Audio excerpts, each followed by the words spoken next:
Não é isso? Então, esse processo, ele termina reverberando para os dias de hoje. Ainda assim, os dias de hoje. A gente pode observar isso, que o texto ele fala que em 1988, na criação da nossa Constituição, foi garantido os direitos da população indígena, só que lá não tem nenhum indígena para poder representar a reprodução desses direitos. Ou seja, de novo, a nossa sociedade branca colocando o que a gente acha dessa cultura para o indígena, sem ele poder se autoafirmar como. Mas isso mudou em algum momento? Não.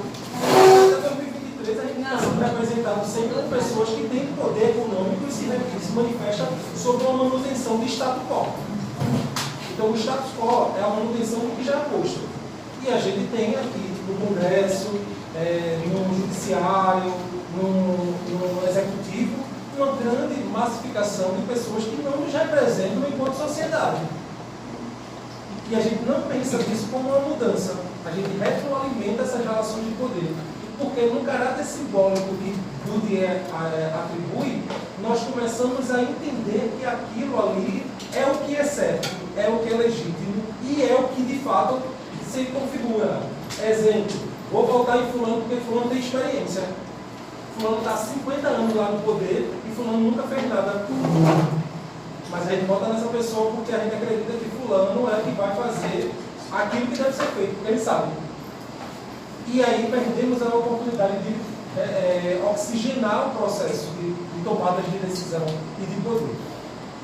No caso das relações étnicas, nós conseguimos perceber, com um olhar mais atento, com maior sensibilidade, o quanto a gente tem uma frasezinha que eu acho muito bacana, que é assim: a população branca, ela muitas vezes não é antirracista. Ela age conforme não quer ser apontada como racista. Ela não está na luta para mitigar os efeitos do racismo, e sim no cuidado pessoal de não ser colocada nesse lugar de racista. Eu também achei muito pertinente uma fala do autor, e ele falou que a criticar deve se relacionar com o povo indígena, não é nem por causa das diferenças culturais, mas por causa dessa exclusão estatal, né? A gente acha que é por causa deles são pessoas diferentes, então não tem como ter essa troca, mas é realmente a questão deles sofrem no Estado e manipula a gente a ter esse pensamento. Aí a gente volta lá no começo da disciplina. Emile Durkheim falou de norma social e controle social.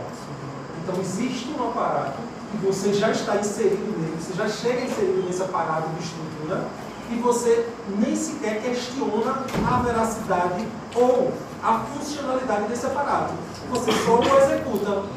E essa execução, muitas vezes, faz com que você retroalimente os estigmas, e essa é a construção dos estigmas sociais.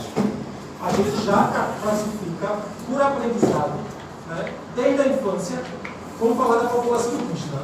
Desde lá do maternal, da alfabetização, tudinho, quando era dia 18 de abril, a gente estava todo mundo com um placar de papel com uma única pena pintada por você mesmo. E aí tinha tinta guache para pintar o seu rosto. E era maravilhoso, que todo mundo queria, porque fomos introduzidos a entender a teatralização da figura daquele que não é a gente. E a gente começa a trazer isso de uma forma caricatura, de uma forma muitas vezes sem saber o simbolismo ou o pertencimento da identidade daquela etnia. A gente reproduz alguns elementos que a gente aprendeu, que a gente não faz sentido para a gente, mas para aquele sujeito faz sentido. O pessoal que for para a visita escutou do guia a história do Urubu. Foi isso? A gente faz isso, até quando o Mara estava lá na TV. Você não pegou essa época, não? Quem tem mais de vida pegou. Pegou Mara dançando índio lá na televisão. Vocês são tudo muito mucilão aqui.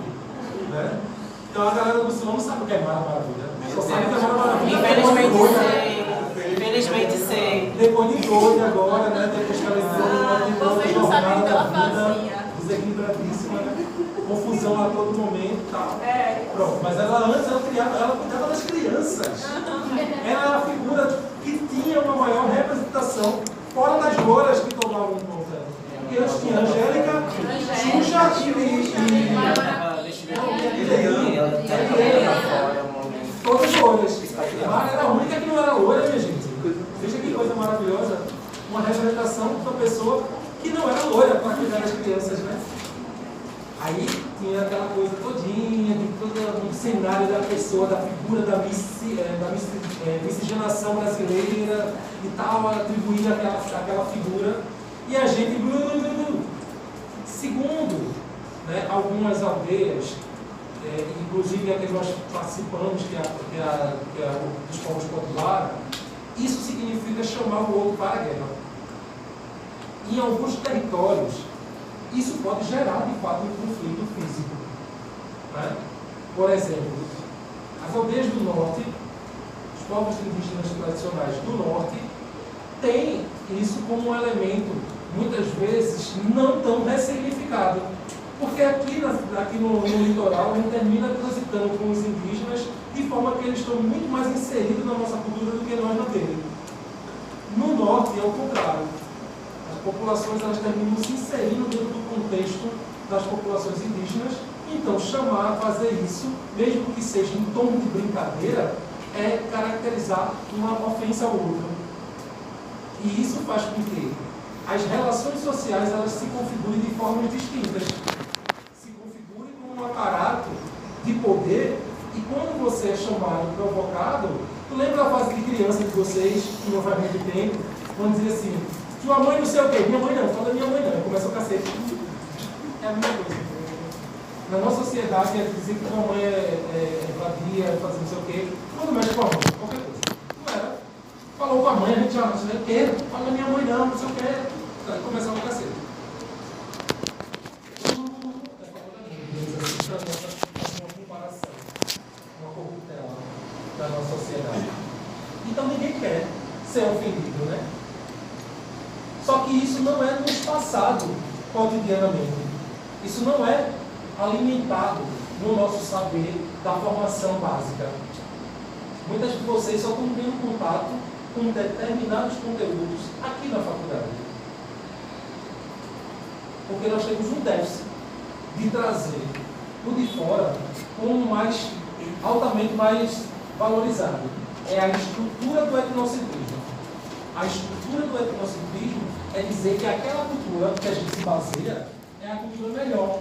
E, portanto, aquilo tem que ser seguido. Todos os outros que não seguem, não servem.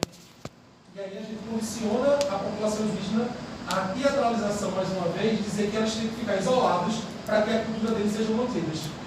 Então, o índio precisa ficar na aldeia dele, fazendo as práticas dele, todo mundo andando nu, para quando a gente chegar lá, a gente ver aquela imagem do índio dessa forma.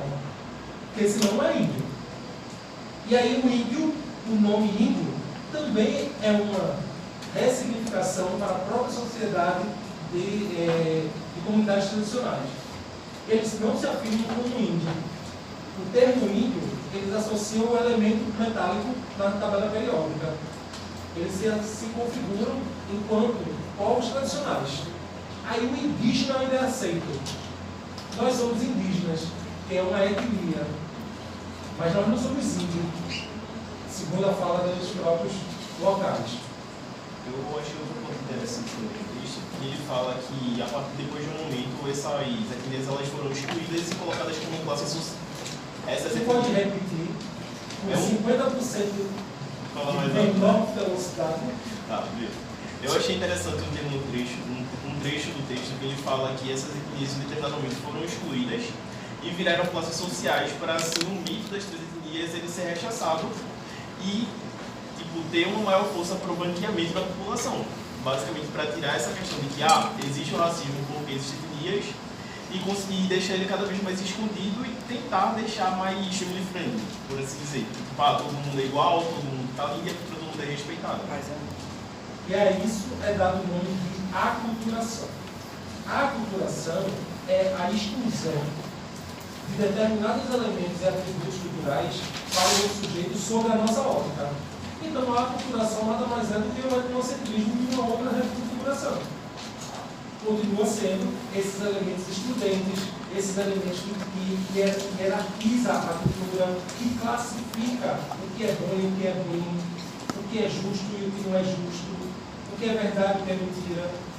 Só que a gente vem de um processo de transformação na ótica antropológica de que existem essas correntes de pensamento extremamente positivistas, né, que é o evolucionismo, o determinismo, para chegarmos hoje a construir uma sociedade onde os elementos culturais precisam passar pela ótica da possibilidade. E aí entra o relativismo cultural. Vindo das escolas, né, norte-americanas de Chicago e a escola alemã de Frankfurt, essas duas correntes de pensamento produziam conteúdos completamente diferentes e queriam se afirmar. Estávamos ali no período pós-Primeira Guerra Mundial.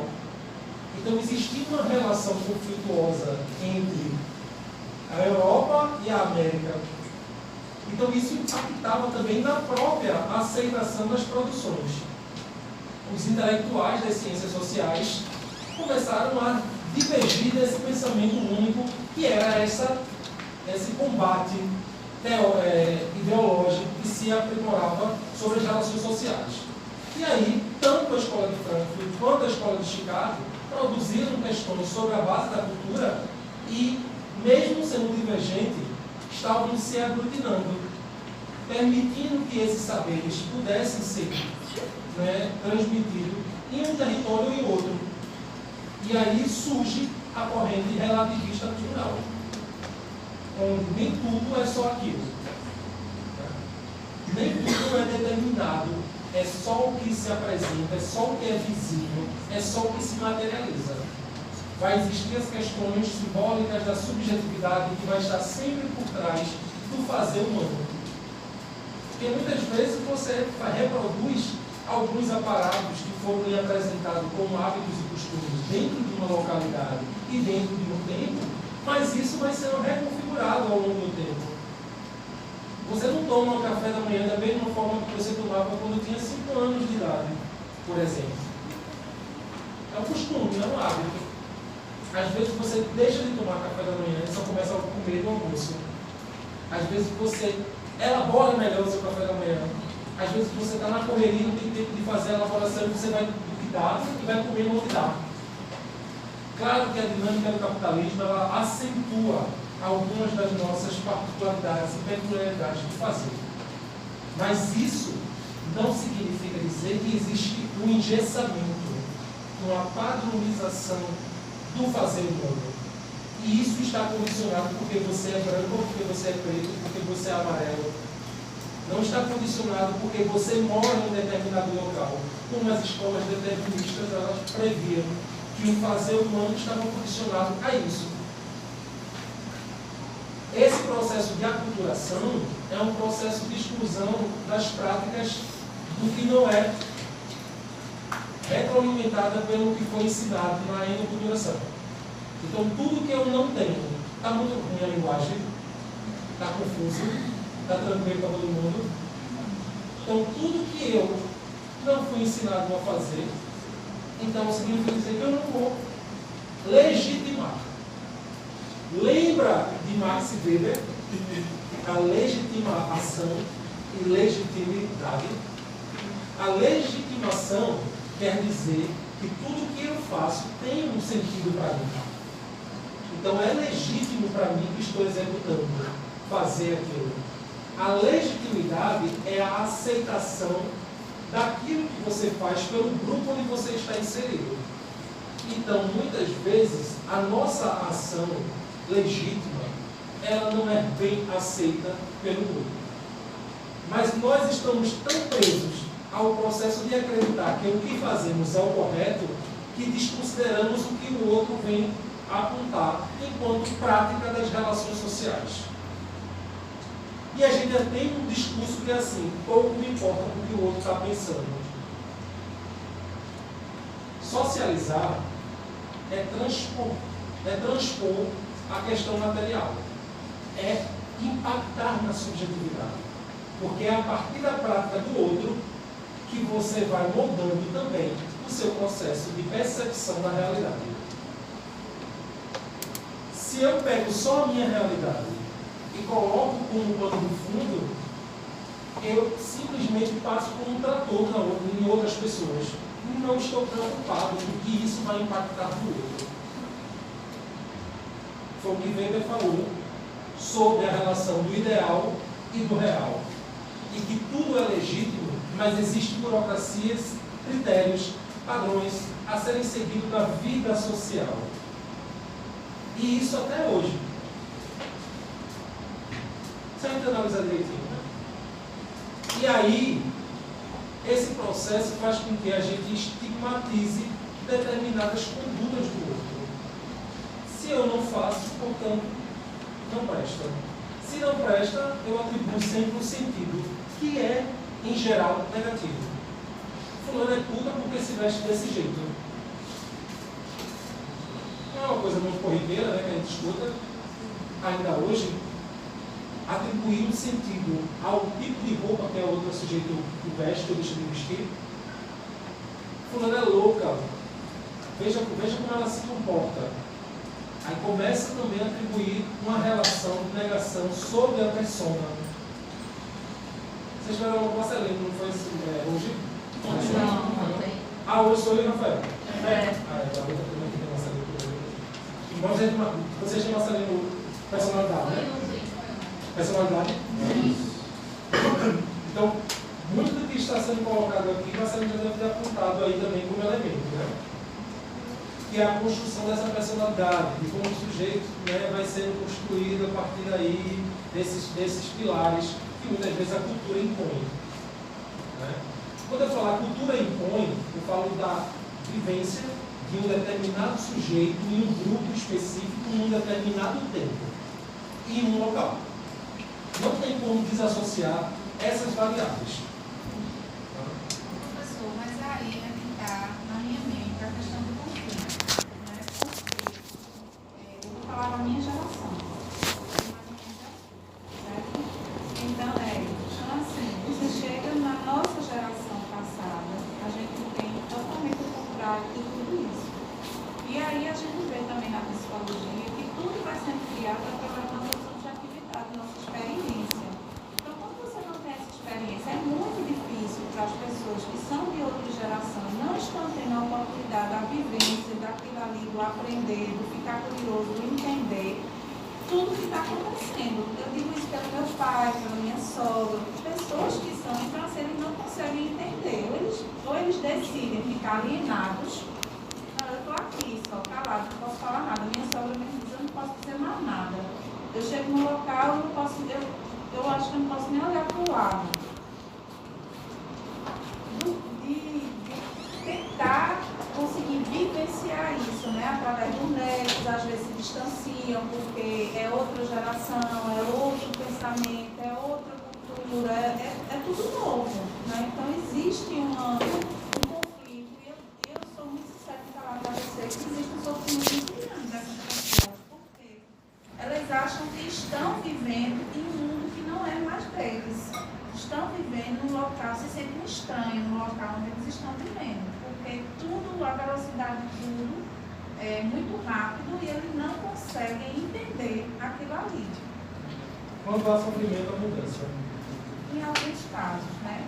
Quando não há mudança, Ou porque existe também isolamento, uma... né? Ou isolamento. É uma Alguns mudança. vão para o isolamento, né? Mas é uma mudança, né? Ele socializava, deixou de socializar, mudou, ficou mais isolado, porque aquilo o abastece em algum momento. Não tem, talvez, isso dentro da razão, uma explicação. Mas a subjetividade é o processo de dizer que eu quero, não quero isso para mim. É o processo de dizer que eu estou negando aquela construção de identidade, que eu não concordo. Não vou concordar. E por não concordar, eu prefiro ficar na minha. Não quero me dispor com ninguém. É um sofrimento e gera uma mudança. Talvez a mudança nem sempre é aquela que a gente gostaria que fosse. E aí é onde está também as grandes situações que a gente vem tendo hoje, que é esse conflito de gerações, né? O conflito de pai com filho, que gera muitas ansiedades, muita situação de depressão, muitas coisas por conta desse conflito de geração. Porque o outro não consegue entender o que está acontecendo ou que você não teve experiência, não teve a oportunidade de conhecer mais profundamente. Né? Então, esse conflito é muito prejudicial, assim, é faz esse processo para as questões étnicas, voltando para a questão indígena, a gente consegue perceber o isolamento dessa comunidade.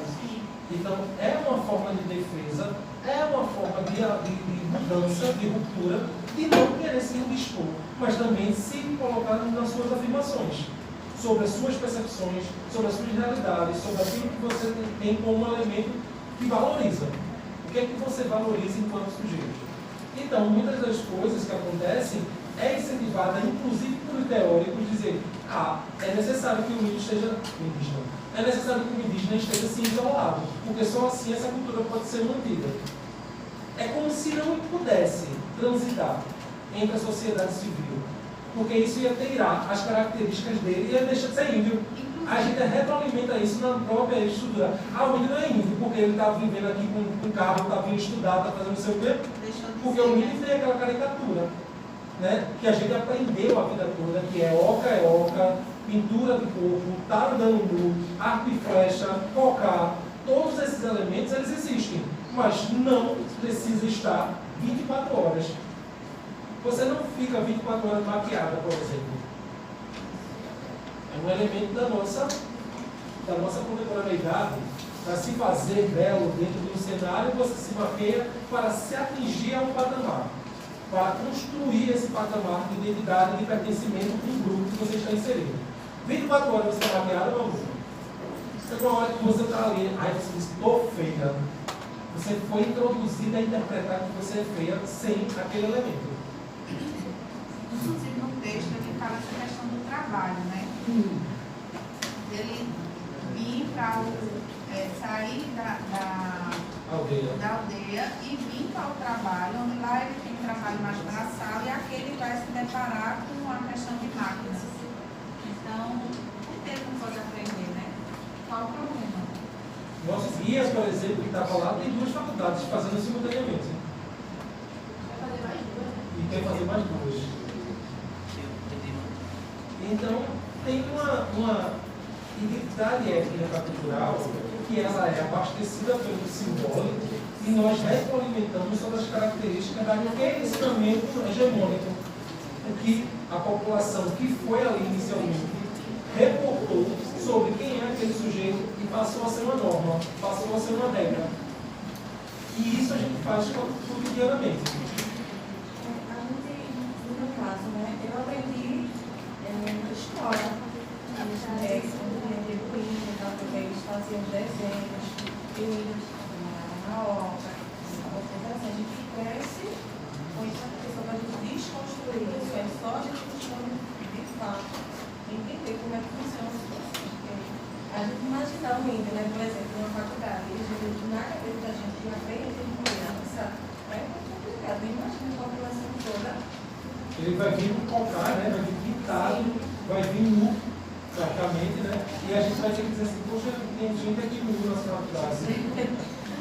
Porque a ideia que passa seria essa, o estereótipo daquela figura do que é o indígena, e ele também tem que conviver com a sociedade, então ele vai vir daquele jeito. Né? A questão do pertencer e da identidade cultural não está com um fenótipo, não está vinculado àquilo que se apresenta, não está vinculado àquilo que se materializa pelo visual. Né? Tanto que a miscigenação chegou aqui e chegou em qualquer canto do território brasileiro.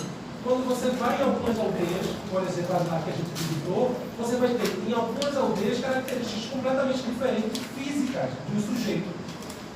Você vai ter uma aldeia que você vai ter mais características do povo com o cabelo mais liso, com os olhos puxados, com a pele perolada, e vai ter outras características que você vai ter pessoas completamente miscigenadas ali, que têm a identidade indígena porque são indígenas.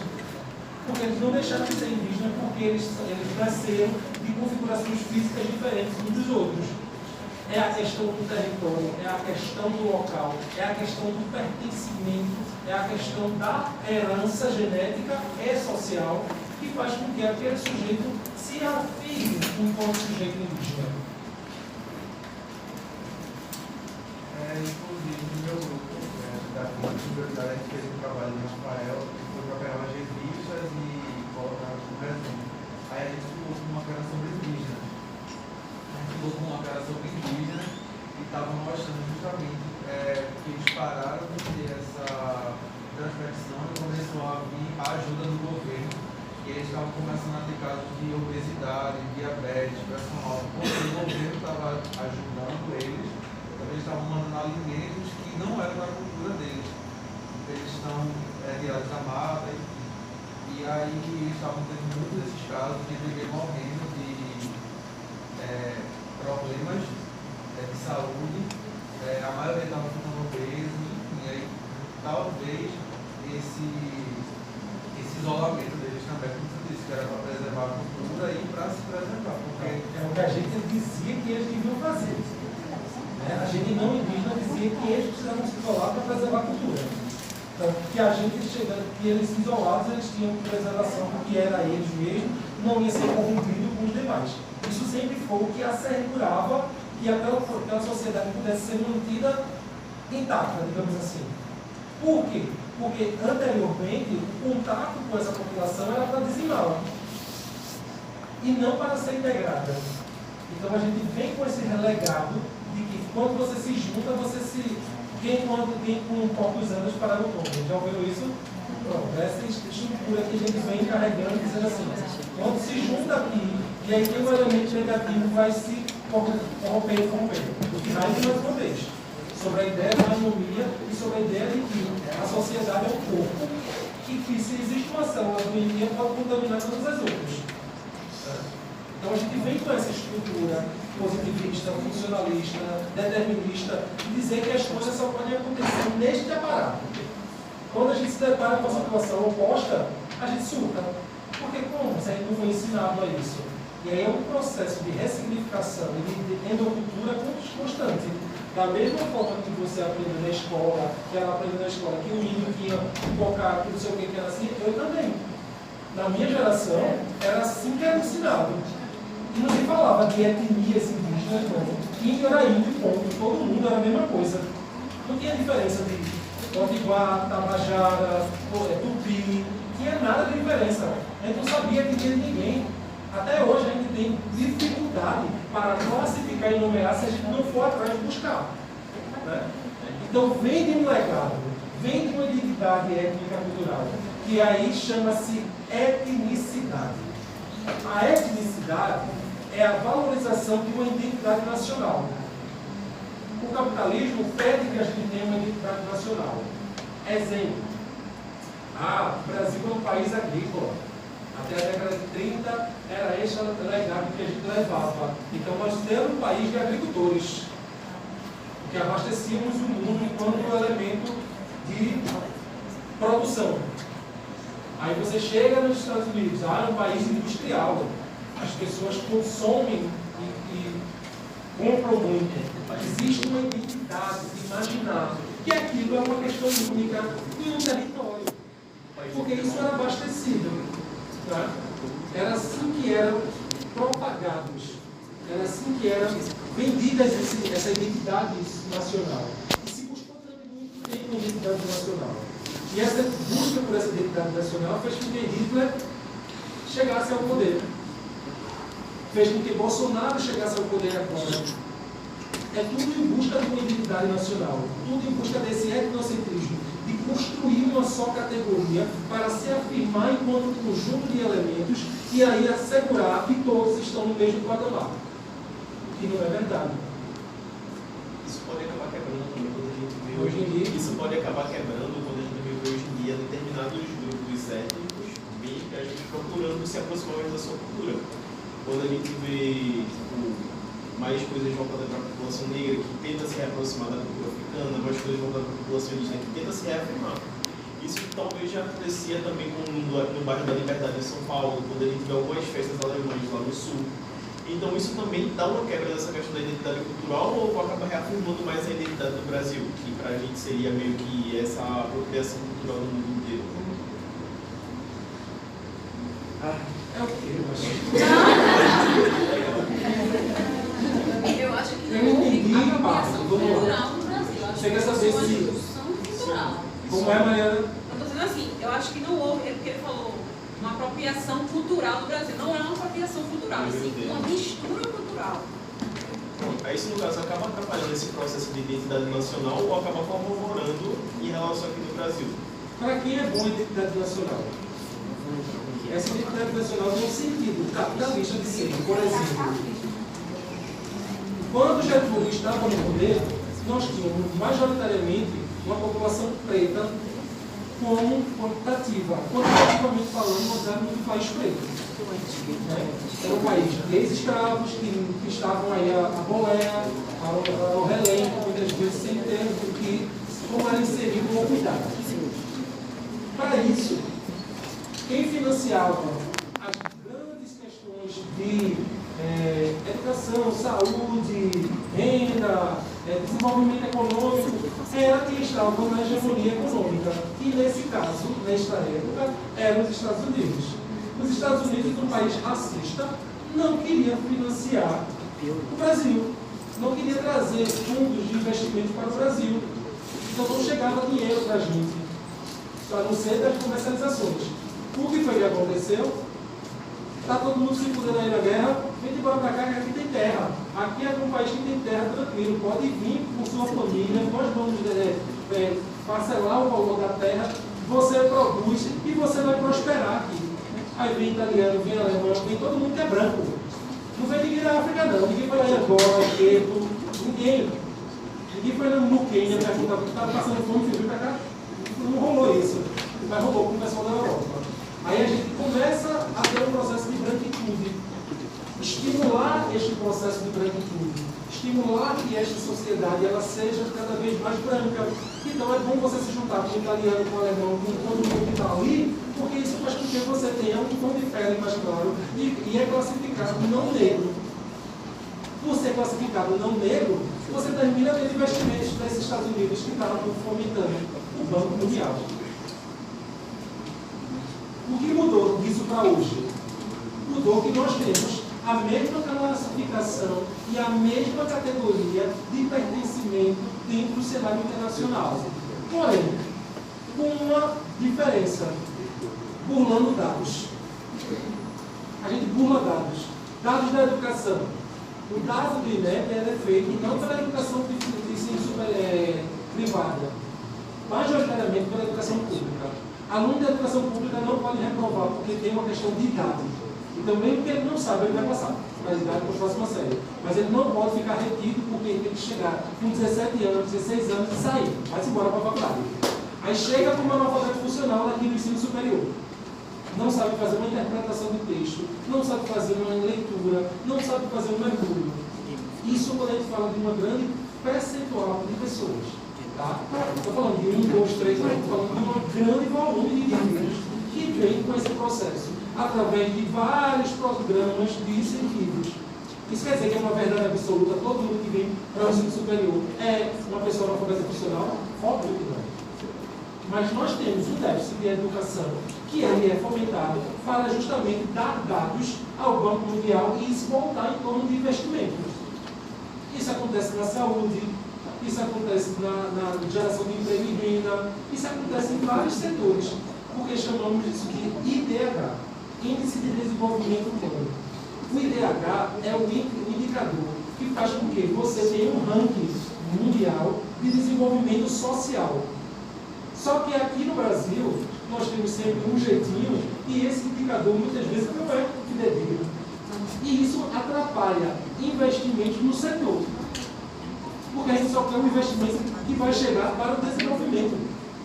Para o agronegócio, para a indústria, para o desenvolvimento do comércio, para o desenvolvimento de tal coisa que gere retorno econômico para o Estado.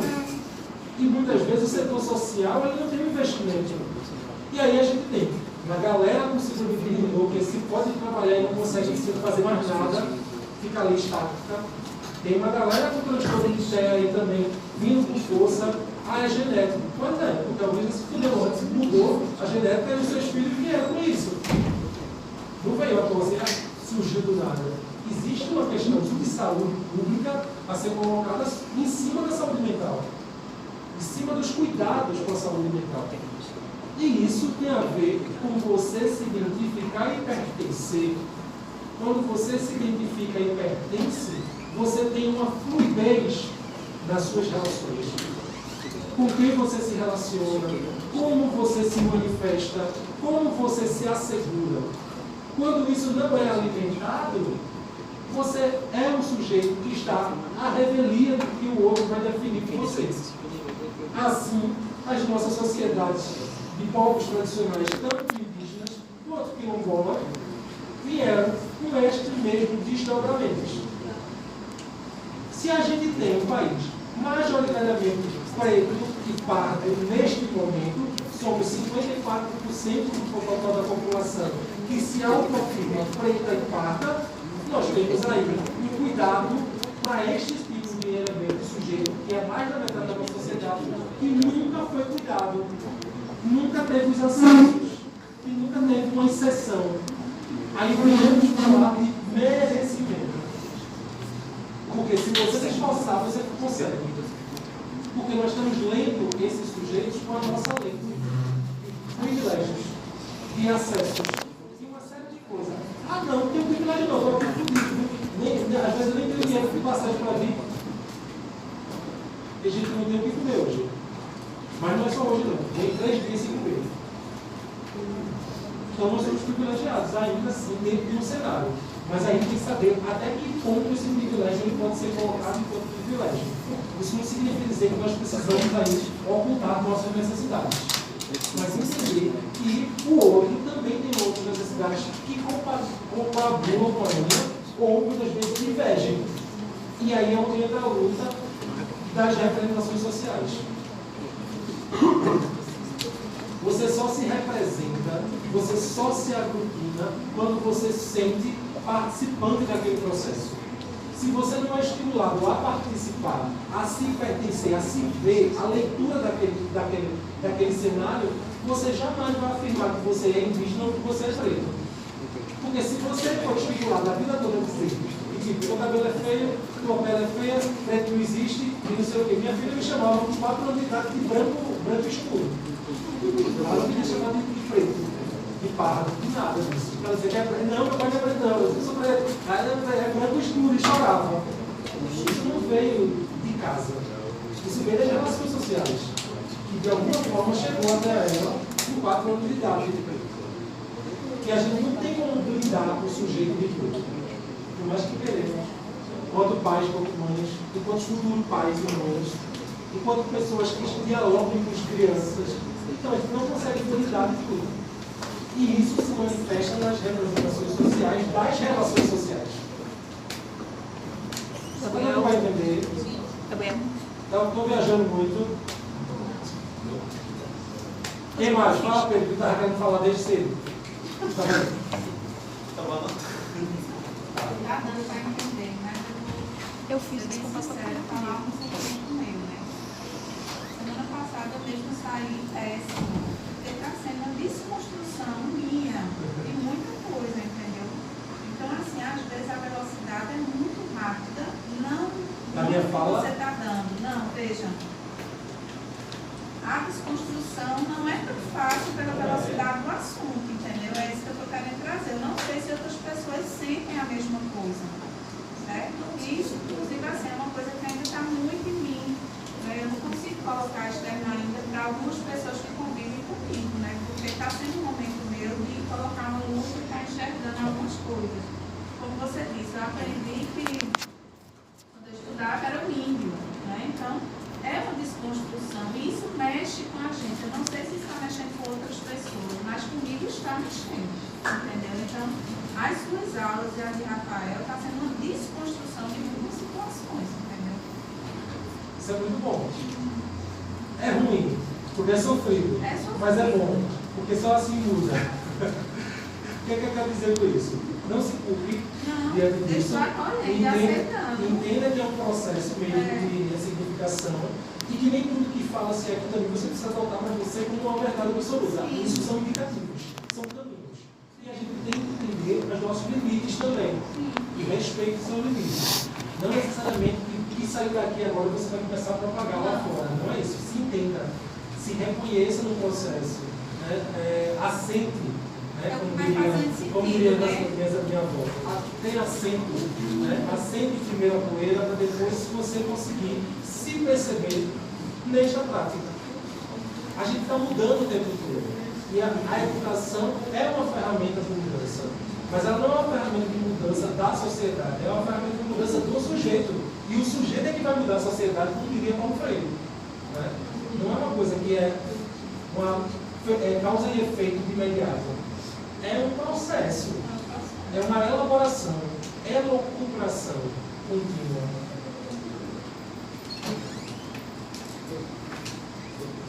É isso que o senhor estava falando sobre pertencimento. A gente vê que muitos têm um desespero muito grande em se pertencer, em ter alguma ligação com o povo europeu e tal. E eu lembrei de uma entrevista do Mano Brother, que é uma figura muito forte no movimento negro, e ele falava que a mãe dele vivia falando para todo mundo que o pai dele era italiano, com orgulho. E teve um dia que ele estava vendo um jogo da Itália na escola dele e tal, e ele acabou falando, não, meu pai é italiano. Aí todo mundo assim na sala começou a rir, dizer, eu nunca vi italiano de cabelo duro e tal. E ele fala que em momento algum ele viveu como italiano, ele sempre viveu como preto, ele comeu como preto, ele fez tudo, ele pertence a essa parte. Então, que nós chamamos de representação social, muitas vezes ela se manifesta justamente aí. Por que não vai ter um italiano que pode ser preto? Por que não vai ter um brasileiro que pode ser italiano também? Né? Ou que vem fazer tudo? Porque a gente se representa a partir desses estigmas. Então, não existe, né, brasileiro que não seja preguiçoso, acho, né? Porque vem uma materialidade que tipo, o brasileiro não trabalha, ele descansa. Vem na Bahia, o pessoal nem trabalha, pô, o pessoal só quer dormir, só quer descansar. Então vem uma representação social desses estigmas que são retroalimentados. Isso na cultura indígena, isso na cultura africana, isso na sociedade civil de uma forma geral, isso nas relações entre culturas distintas. E a gente pega essa etnicidade como uma verdade. A ideia de que existe um povo que é assim, e isso é a identidade do povo. O povo é plural, a sociedade é plural. Como é que eu vou representar apenas por um elemento? Brasil é um país de futebol. Quantos de vocês aqui assistem futebol? Quantos de vocês vão para campo? Faz tanto tempo. Quantos de vocês são sócios de clube? Está vendo como vai reduzindo? E eu não posso dizer que o Brasil é um país de futebol. Porque isso não é verdade, pelo menos nesse espectro aqui. Mas a gente termina trazendo isso em forma de estudo. Então a gente constrói estudos de realidades. Oi? Exato. Todo pernambucano sabe prevar. E o Brasil é um país muito do carnaval, que eles E na acham. bunda e no peito. Eles acham que o Brasil é o mundo todo do carnaval. Só vive em festa, todo mundo aqui só vive em festa. O Brasil é carnaval. E a Amazônia, que não é Brasil, por fora, ele fica Amazônia em território dele. Sabe, não é só o Brasil. A Amazônia é uma floresta que está em vários países, tá? Mas a maior porção dela está no território brasileiro.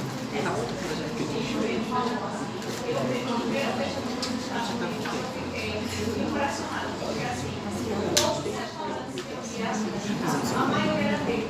É uma coisa que você não pode, hoje você vê, mas assim, naquela época, assim, você quer dizer que eu achava lá, quando eu cheguei lá, eu achei só para democrata.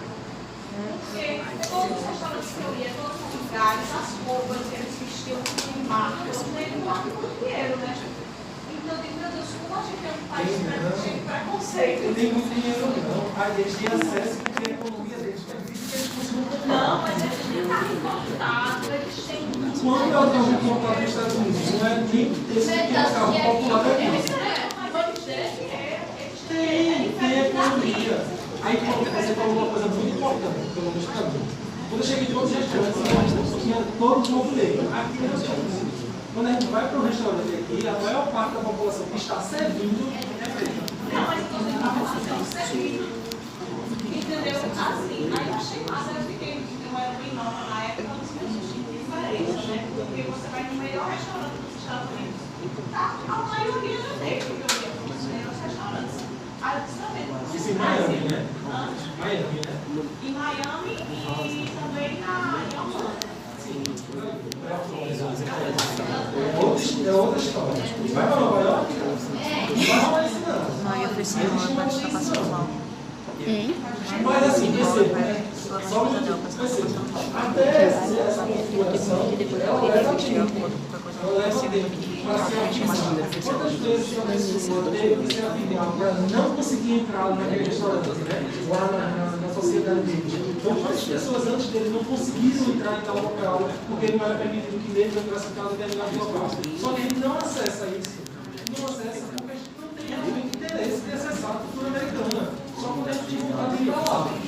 Porque a nossa já é tão complexa, a gente entrando para os outros, né? Então, tudo isso faz parte dessa questão do privilégio que nós temos de acessar. Quando eu fui, a primeira vez que eu fui morar fora, eu também era adolescente. E aí, quando eu fui morar fora, vindo de pior, causa. Vindo de uma sociedade extremamente estigmatizada pela pobreza, extremamente colocada no cenário de falta de acesso, extremamente colocada várias cheias para serem cheias na minha casa. Eu tinha que acordar de madrugada e sair correndo para poder do rio me levar. E a casa ia levar tudo, depois tinha mais um ano de reconstrução. No ano seguinte, perdia-se tudo de novo. E era o processo. E isso fazia por quê? Aí eu, adolescente, fui embora para a Suíça. Tive privilégios. Tive o privilégio de ter uma família que foi morar fora, que conseguiu financiar isso. E eu fui para estudar. Junto com minha irmã e tal, não consegui ficar, porque eu já tenho 16 anos, e ela tinha 15, e o Estado suíço só permite pagar, né, financiar até 15 anos. Aí foi um ano depois. Certo, aí ela ficou, até hoje ela está lá, mora lá. Construiu família lá, tal. Aí eu voltei. Aí esse cara fica aqui não. Por quê? Eu só tenho 4 amigos vivos da minha época de infância. Todos eles foram mortos. Né? Porque eu morava mais vizinho do Povo Bruno, todo mundo traficava, todo mundo fazia o seu mesmo, e eu não queria, porque minha mãe não permitia nem que eu jogasse na boca. Mas é a realidade. Aí eu vou, não, porque eu estudei na Suíça, não, porque eu estudei em Portugal, porque eu estudei na França, porque eu estudei na Espanha. Estou muito rico. Acabou, foi por meio do governo federal de Minas, aí todo o processo também conquistar isso através do estudo. Meus pais se puderam para poder pagar uma escola particular, porque escola pública não prestava. Aqui ela disse, porque não vai ter fome, eu vou ficar, minha gente. Faltava coisa de casa. Ela está passando, ela vai no banco, ela vai ter. Tanto minha quanto de meus irmãos. Depois eu vou fechar. Porque aquilo ali era a verdade. Então, foi ressignificado para mim esse conceito de estudar. Esse conceito de ter que ir para fora para estudar, para mim era uma coisa muito natural. Para mim, para todos os meus amigos, não. Que eu dialogava e não chegaram nem a um curso de graduação. Os quatro estão não tem curso de graduação. Porque eles não interessam, porque para eles o interessante era conseguir um trabalho para poder conseguir sobreviver. Porque eles precisavam trabalhar para sustentar junto com a família a condição de sobrevivência. A gente vê se o povo vai estar aqui. Se estivesse naquela realidade, meu pai trabalhava, minha mãe trabalhava. A maioria dos meus amigos, o pai trabalhava, mas a mãe não trabalhava. Eu tinha que cuidar da criança, porque tinha uma mãe doente, porque tinha uma série de coisas. E não, no caso do meu, eu tinha que ficar com minha avó só para viajar, não tinha uma rede de apoio. No caso do outro, não tinha. Entende? Então, assim, são muitos elementos que estão ali por trás. Né? São muitas variáveis que estão por trás, que não é configurado, dizer assim, todo mundo ali é marginal, todo mundo ali tem condições de progredir, de crescer, de fazer, de alcançar. Eu ainda estou buscando alcançar, pagar meu boleto, continuar. Não, então essa ideia de que muitas vezes a gente começa a ver que a grama do vizinho é mais bonita, é mais verde. Né? Aí a ideia é que a gente consegue. Lembra a aula passada Confúcio?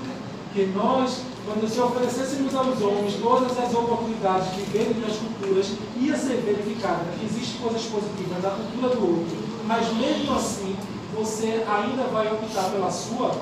Eu adoro um churrasco na laje, meu amor. Um samba, dia de domingo, lá de Chipió, um tio comendo no presídio. É o que faz com que você fique tranquilo e se sinta em casa. Né?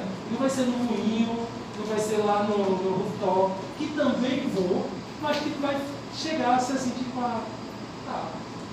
tirar uma foto, instagramável, vai ser legal, vou para fulano, depois eu vou para a comissão não sei o quê, vou fazer uma palestra não sei aonde, aí vou levar para jantar não sei aonde, vou comer em Paris, vou para Orlando, vou para não sei aonde, mas na prática, o churrasco, que todo mundo botando para não sei o quê, uma discussão que vai correndo, a remela caindo, o catarro caindo para o outro lado, a mãe dando uma lapada, não pode dar criança não tem essa lei, todo mundo bate todo dia. As crianças são educadas na porrada. É certo ou é errado? Não. É uma atitude. É assim que foi ensinado. É assim que foi considerado. Constituída aquela subjetividade. Aí sim, claro, vai existir elementos de informações que muitas vezes não chegam. É a travesti que mora naquela rua que vai dizer assim, eu não sou mulher não, porque eu tenho um pau ainda, eu sou mulher fulana, que é mulher, que nasceu mulher. Eu não sou mulher. Não se considera, não se pertence, não se percebe naquele lugar. Então é um projeto de transformação que ele ainda está de forma paulatina, sendo ali, colocado a um ritmo muito lento. Mas que é possível existir e coexistir diversas situações transitando ao mesmo tempo. É isso que o relativismo cultural vem abordar. É isso que o relativismo cultural vem apresentar, essas possibilidades de transformações, quando você começa a enxergar no outro também elementos, e não apenas classificá-lo de uma forma teatralizada, de que ali só vai existir isso, ali só vai existir aquilo, fulano de tal tem acesso àquilo é porque tem dinheiro, e assim vai. Então, eu acho assim muito importante, porque minha mãe era negra, eu sofri também essa questão também, quando eu chegava e a sua mãe é preta por adotada, assim, sempre esse negócio que minha mãe era preta, eu sofri, a minha vida inteira, porque minha mãe era negra, minha mãe era negra, eu só ficava virando moça porque minha mãe era negra. Então assim, é muito hipocrisia, e ainda hoje, sabe, você vê que ainda existe. Com certeza. Por isso que o próximo texto da próxima semana é o de Fanon, Pele negra, máscara e brancas. Então leiam esse texto para a gente discutir na próxima semana. Por hoje é isso. Obrigado.